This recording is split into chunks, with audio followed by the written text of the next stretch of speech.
Hello students, after a long break we are going to continue with our subject, that is OCM, Organization of Commerce and Management, right? Before Diwali we have completed till chapter 5, right? Already given you the assignment that you need to write down the questions of 1 mark, 2 mark and 3 mark. Okay, so now we are going to continue with our next chapter, that is Forms of Business Organization 2. In the first chapter we have understood the concept of sole proprietorship, HUF, partnership. Okay, now here starting with the cooperative society, I have covered its meaning and definition and characteristics.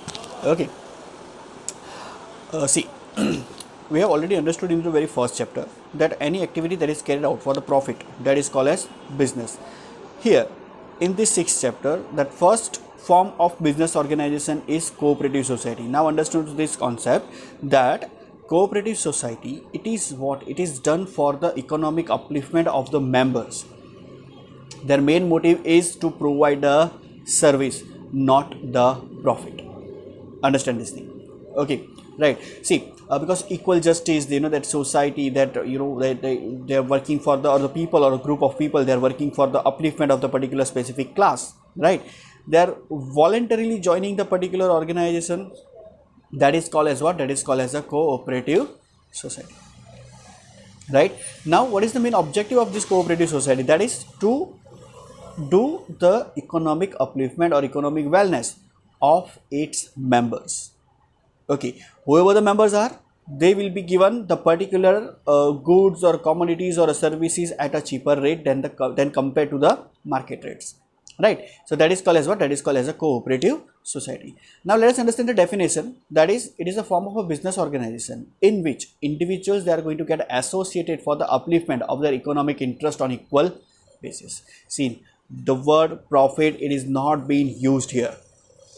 Okay, see, we understood the concept that that any activity that is carried out for profit, that is considered as business, right? But here the first priority that will be given to whom? That will be given to the particular social service, economic upliftment of the members, right?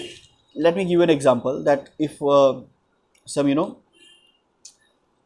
the goods and the services that are available, right, at a cheaper rate at a particular shop or at a particular any kind of that channel that has been started by the government, right? They are all considered under what? They are all considered under the cooperative society, right? They are working for what? They are working for the economic upliftment of the members, whoever the members are, right? Like suppose I am the member, so I will be getting that particular thing at a very cheaper. Okay, right? Now what are the characteristics? First, voluntary association. Okay, understand this thing. See, there is no compulsion. If I want to join, I can. If I don't, then it's okay, right? See, many of the that people, you guys live in a society, like that, like suppose society, that means like apartments or society, whatever the particular name of the society, it will be there, right? And at the end of that particular apartment name or at the particular society name, we have given the concept as the cooperative society, right? Now I am living in that society, but I don't want to join that cooperative society, right? I don't want to associate it with that particular institute or organization, then it's okay. It's a voluntary association. People or the individual, they are going to join that particular cooperative society on their own wish. Okay. Second, easy formation process. To start the cooperative society, minimum 10 members that are going to be required. Okay, minimum 10 members, that's it, right? If I am having the 10 members, then I will be going to the registrar office, I will be registering my cooperative society, and I will be getting the separate legal identity. Okay, right? Separate legal identity, that means what? Like a particular institution is registered under the this cooperative society act, right? Then a particular name will be given, and afterwards that particular organization or that particular institution is not known as by the person's name, but it is known by its own. Okay, right? Third, equality of members. Each and every member, they are equal. Whether I have 500 share or the other people having only 50 share, then also we are equal, right? There is no any kind of a discrimination. There is no any kind of that distinction that has been done on the basis of what? On the basis of the capital investment or for any other reason, right? All people are equal. Okay, then separate identity, as I have already explained in the second point, that after the registration, right, under the cooperative society act, right, under the register office, I will be, that means the society, it will be getting that its separate identity, right? They will be known by its own name. Okay, and entry and exit, that is not going to impact the existence of the cooperative society or the particular organization. Okay, right? Then democratic management. Now understand this thing. Okay, by questions that will be asked, okay, by why that cooperative society is considered or is known as the training school of a democracy, right? Because here, whatever, see, we are living in a democratic country, that is India, right? We choose our leader, we choose our, that we know that prime minister by our own. Every 5 year election, general elections will be there, right? And then what we are doing, we are voting into that particular thing, and those who want that one.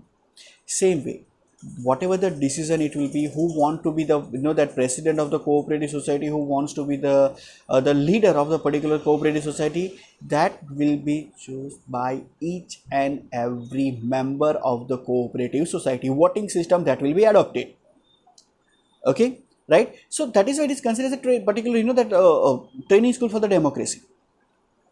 Getting my point, right? So here, what is the main thing, that any member, those who are contesting into the particular that election of a cooperative society, they need to what, they need to get that confidence of the other members so that they can vote, right? So management, that is democratic.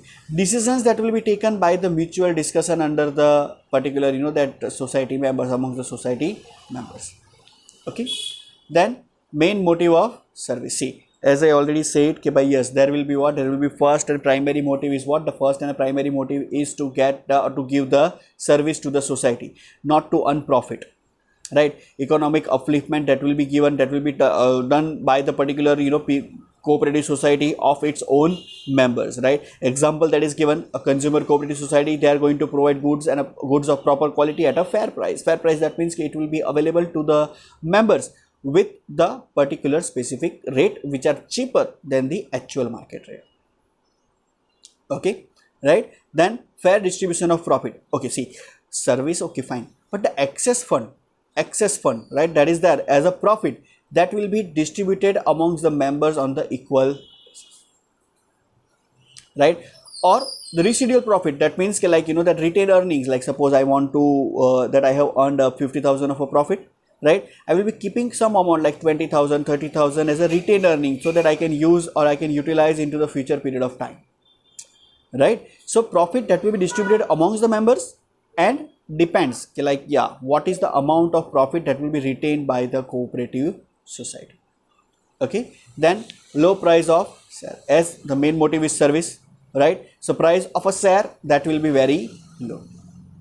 Okay, see, what are the shares, that a company, they want, if they want to raise the capital, then they are going to what, they are going to take out the particular, or they are going to they are going to publish the shares, right? They will be registering into the stock exchange that particular dealing in shares. The person who are purchasing, they are considered as the shareholders, right? Like if I want to be a member of a specific or a definite cooperative society, okay, then I need to purchase the shares, and these shares, they are very cheap, because main motive is service, right? They don't want, they are not that dealing into the excess profit or the supernormal profit.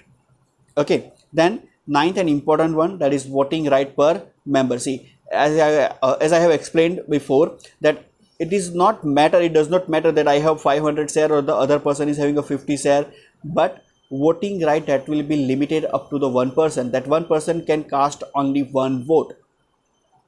Okay, right? There is no like I have taken up a 500 share, other person has taken only 50 share, so that person, that the decision of that person or the opinion of that person does not matter. No, it does matter, right? Because here the importance that is given to the member, not to the capital investment that is being done by the member. Getting my point, right?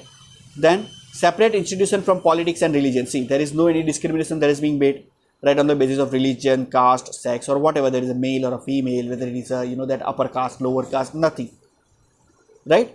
It is free from this kind of discrimination, religion.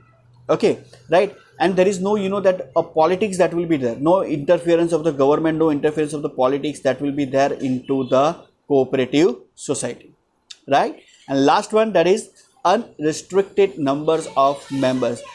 amount that will be what amount that will be or the shares that will be what that will be given. Like if I want to add more members to the cooperative society, I will be adding more members by what, by giving them the shares, right? So there is no restriction, minimum 10 members that are required, but maximum that is unlimited.